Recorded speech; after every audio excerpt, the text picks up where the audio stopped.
Hi friend, welcome back to Running to Myself. I'm your host Trisha Stanton, and today we're stepping into one of the strangest, quietest pockets of the year, the week between Christmas and New Year's. You know the one. That week where time gets a little wobbly, where Wednesday feels like Monday, but also maybe Saturday. The week where the living room still smells faintly of pine or cinnamon, but the wrapping paper has settled and the noise has softened. The week where the days stretch out like a long exhale, cozy for some, and for others a little too quiet. It's the week where the calendar feels blurry, where leftovers fill the fridge and the glow from the tree is still hanging on, even if the magic feels a bit dimmer. A week that can feel like slipping into a warm blanket or settling into an empty room. Both are valid.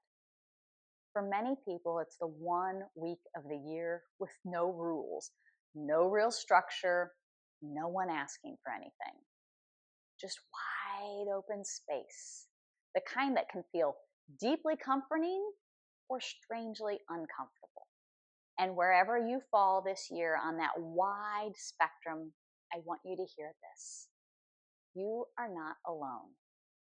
I've lived this in-between week in every possible version. Years where it felt like a gift I couldn't believe I got to open. Years where it felt heavy, like I was carrying 12 months of emotion all at once. Years filled with noise and people and laughter and games around the kitchen table. Years where the quiet felt peaceful, grounding, almost sacred. And years where that very same quiet felt hollow, reminded me of what had shifted or who wasn't there. There have been years where I wanted to stretch the festivities as far as they would go, and years when I packed everything away early, craving the relief of a cleared out space and a little more room to breathe. And now, being a few years out of the classroom, this week holds a different energy. There's no countdown, no pressure to maximize the break before heading back into work mode. No internal dialogue telling me not to waste the time. It feels softer now, lighter, more like an invitation than an obligation. And I let myself enjoy it, whether that means sinking into rest or slowly, gently giving January a head start. Sometimes both in the very same day. But no matter how I spend it, I always find myself reflecting. There's something about these in-between days that invites that kind of softness, a natural pause, a quiet moment where the year behind us and the year ahead of us seem to hold hands for a minute. And I find myself asking the same questions every year. What were the best parts of this year? What am I grateful that I experienced? What do I want to carry with me into the new year? And what am I ready to leave behind? And this year, more than just figuratively, that question showed up in a very literal place, in my Christmas ornaments. You see, I used to decorate every room, trees everywhere, sparkle and color on every surface. When we downsized to move to San Antonio, I let most of it go.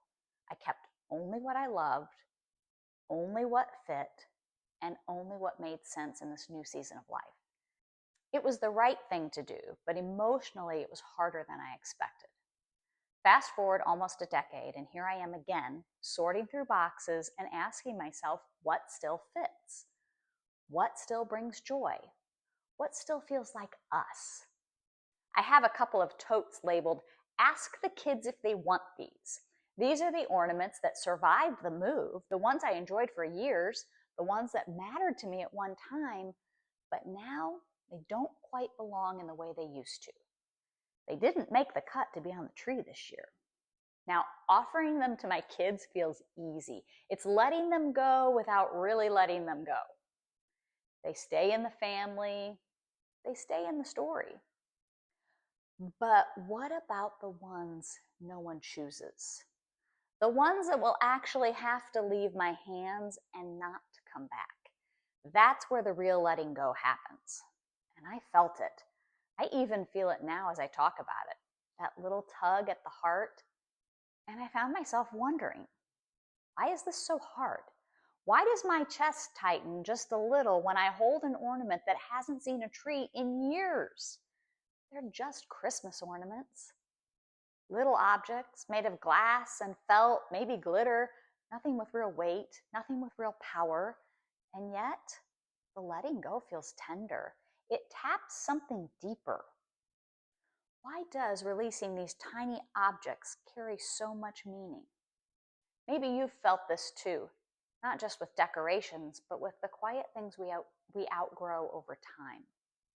The roles we used to play without thinking, the responsibilities we carried because we once believed we had to, the places where we used to fit comfortably, the routines that used to feel grounding but now feel tight around the edges, the identities we wore so long that they started to feel permanent, the dreams we once held close but now barely recognize.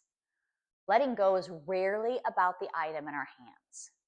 It's about who we were when that item mattered.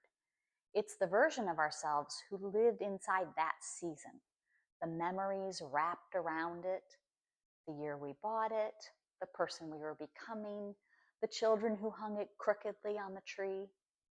It's the meaning we assigned to it long before we realized that meaning could shift.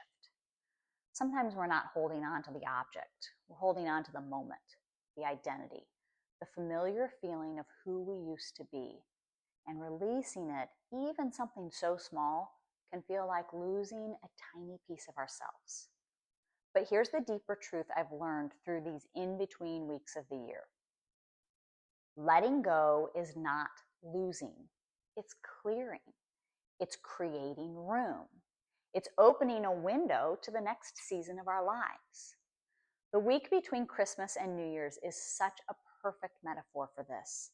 It's a stretch of days that doesn't fully belong to one year or the other.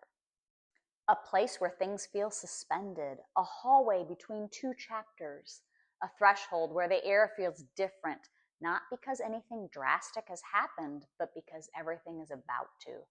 It's a gentle invitation to look around your life and ask, what still fits?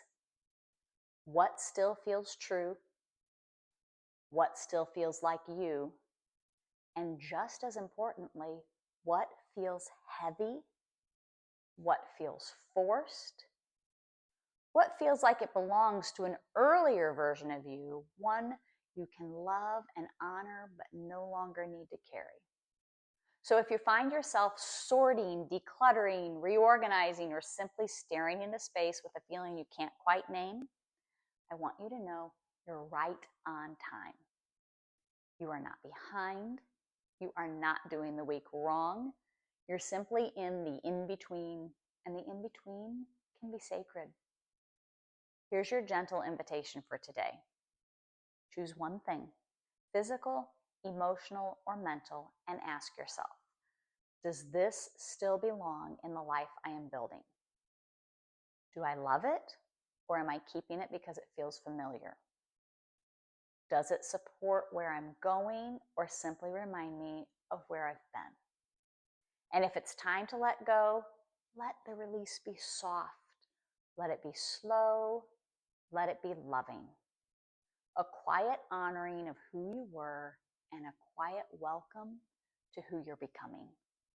As we walk toward a new year together, I hope this week gives you a little breathing room, a moment to recognize what was beautiful, a moment to acknowledge what hurt, a moment to feel grateful for the you who kept going, a moment to feel proud, even if you're still figuring things out.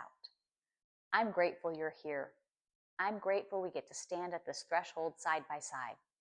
And I'm cheering for all the unseen work you're doing, the small, courageous choices that shape your life. And whatever this week looks like for you, may it be gentle. I'll see you next time.